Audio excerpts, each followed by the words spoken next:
जी, अच्छा, ये second video है, इसमें मैं वहीं से आगे कंटिन्यू करता हूँ। इसमें मैं आपको ये चीज़ एक बता रहा था कि सेल्स रैंक सबसे पहले अब कीपा हमने रीड कैसे करना है और प्राइस वगैरह कैसे पिक करते हैं वो। तो इसमें सेल्स रैंक में देखिए एक अंदाज़ा लग रहा है कि नॉर्मली 40-60,000 यहाँ पे इसका बहुत अप गया है, 180 यहाँ पे सेल्स की कम हो गई हैं, और यहाँ से ये सेल्स रैंक, तो सेल्स रैंक एक हमें अंदाज़ा बताता है कि यहाँ से हमें ग्राफ से पता चल गया। और नीचे यहाँ पे देखिए करंट 90 डेज़ था, ये तो 90 डेज़ में तकरीबन इसका एवरेज जो BSR होता है वो 80,000 के करीब करीब होता है, वो ग्रॉसरी एंड गवर्नमेंट फूड में, इस कैटेगरी में।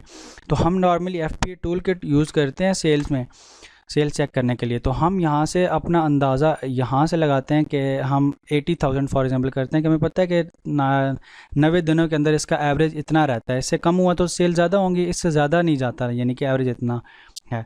तो हाईएस्ट भी जा सकता है, लेकिन एवरेज इसका ही है, तो हम एवरेज एक एज्यूम करते हैं।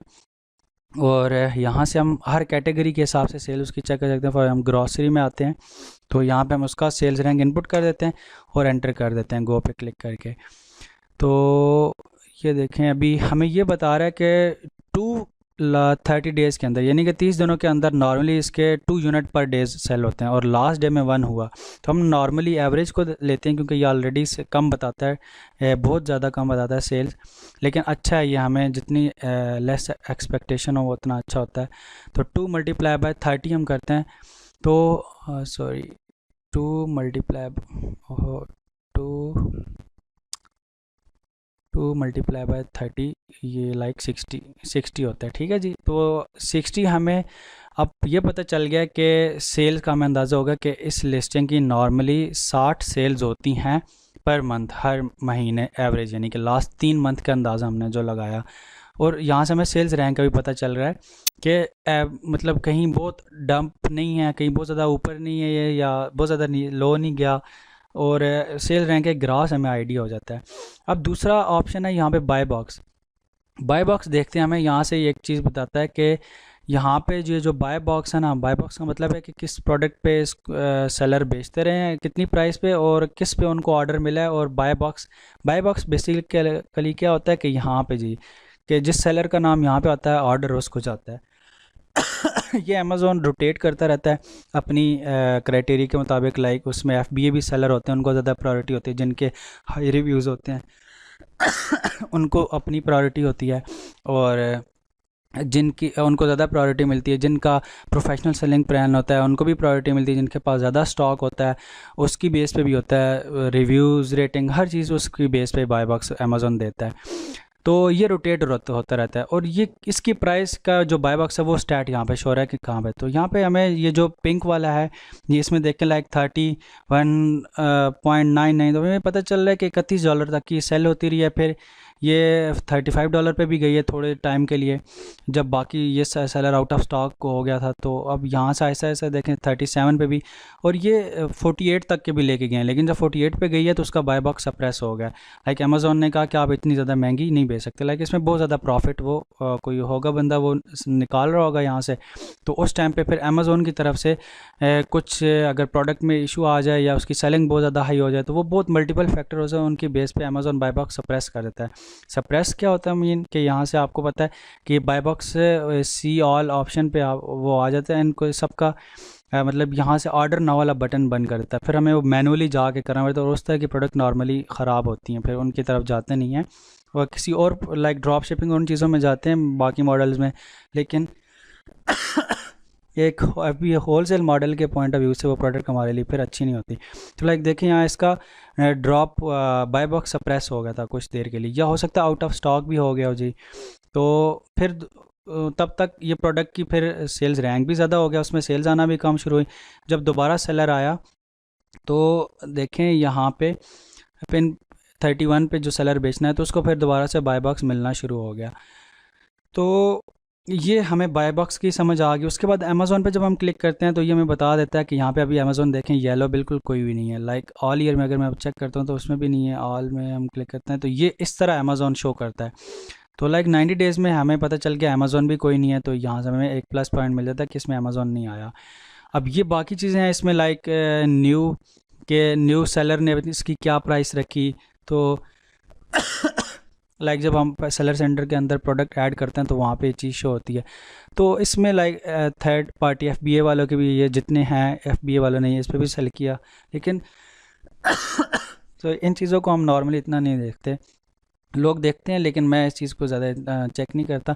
यहाँ से आप रेटिंग भी देख सकते हैं, रिव्यू काउंट भी देख सकते हैं, ठीक है। उस हिसाब का आपको चार्ट मिल जाता है यहाँ से।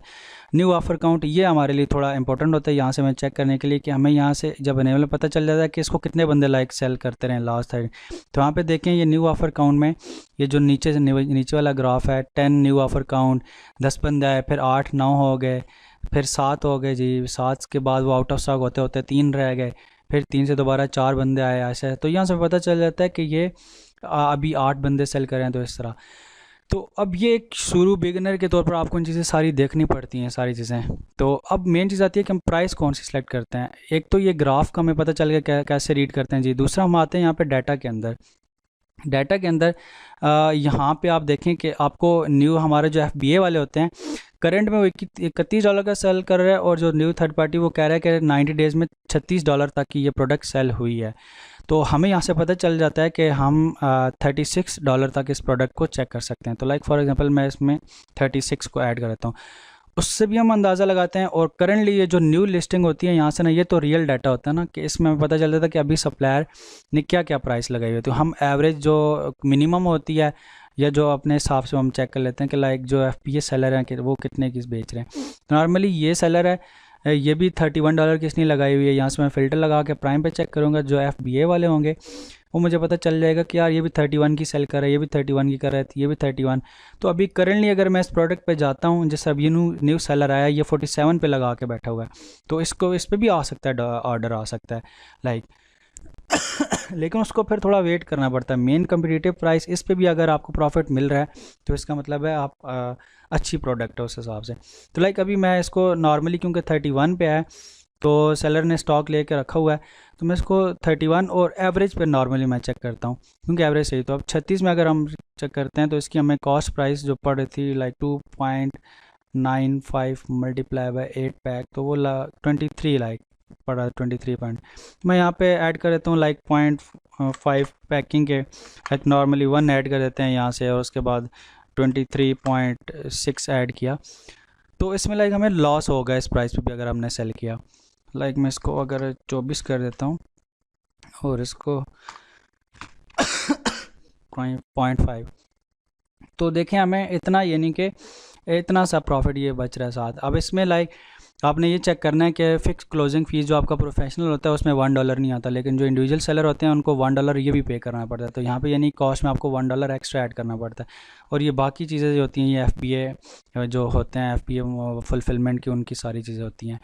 तो ये चीज़ है। वीडियो में थोड़ा टाइम कम रह गया, यहाँ से आप प्राइस में ये चेक कर सकते हैं, इस तरह हम चेक कर सकते हैं। मैं नेक्स्ट पॉइंट को भी थोड़ा सा क्लिक कर देता हूँ, फिर वीडियो क्लोज़ करता हूँ जी। और उसमें ऑफ़र्स होता है, ऑफ़र्स में हमें लाइक करंटली बता देता है कि हम इसमें और डिटेल में हम चेक कर सकते हैं। लाइक अभी जो न्यूज़ FBA जो सेलर हैं जी, इस पर जब मैं क्लिक करता हूँ तो हमें स्टॉक हिस्ट्री बताता है। यहाँ से हमें पता चल जाता है कि ये सॉल्ट पे यूनिट सेल भी कितने। अब देखें ये सेलर है तो ये 22 का लेके आया था, फिर ये देखिए सैटरडे जनवरी 13 को इसके 22 स्टॉक था, फिर ट्यूसडे में ऐसा 20 19 ऐसे इसके सेल होते गए, 8 स्टॉक 1, फिर ये आउट ऑफ स्टॉक हो गया दोबारा जी। और ये देखें यहाँ से फिर 38 का स्टॉक लेके आया यहाँ से। तो हम ये स्टॉक का भी अंदाज़ा लगा सकते हैं कि नॉर्मली बंदों ने कितने कितने ऑर्डर किया, और यहाँ पे ये इंपॉर्टेंट काफ़ी चीज़ है, ये चीज़ें भी चेक करनी चाहिए साथ साथ जी। ये हो गया। उसके बाद बाय बॉक्स स्टैटिस्टिक्स, यहाँ से हम चेक करते हैं कि 90 डेज 30 डेज़ का भी 90 डेज़ का भी चेक कर सकते हैं। अगर एवरेजली सबको कम 50% से कम रोटेट हो रहा है, देखिए आउट ऑफ स्टॉक हैं, सारे FBA वाले हैं, और इसका मतलब है कि ये प्रोडक्ट अच्छी है, यानी कि हमें भी बाय बॉक्स मिलने के चांस है। लाइक 33% ये सेलर लेके गया, 27 ये लास्ट 30 डेज़ में, 11 ये 3%। तो इसका मतलब है अमेज़ॉन बाय बॉक्स रोटेट कर रहा है इस प्रोडक्ट पे, तो हमारा भी चांस है हमें यहाँ पे मिलने। तो ये है कीपा। इसके अलावा और भी हम डिटेल में चेक करना है तो चेक कर सकते हैं, लेकिन नॉर्मली मैं इन चीज़ों को देखता हूँ जो हमारे काम की होती हैं। और बाकी चीज़ें भी अगर डिटेल एनालिसिस करना हो एक एक ऑप्शन का तो वो भी हम कर सकते हैं, लेकिन मेन काफ़ी ये जो ज़रूरत वाली चीज़ें हैं यही होती हैं। उसके अलावा हम ब्रांड को भी यहाँ से अर्न कर सकते हैं, मतलब इस ब्रांड के आगे क्राइटेरिया लगा के। तो वो एक अलग से बहुत बड़ी वीडियो हो जाएगी जिसमें एक एक फंक्शन के बारे में बताना, तो वो इंशाल्लाह फिर नेक्स्ट मैं ना कभी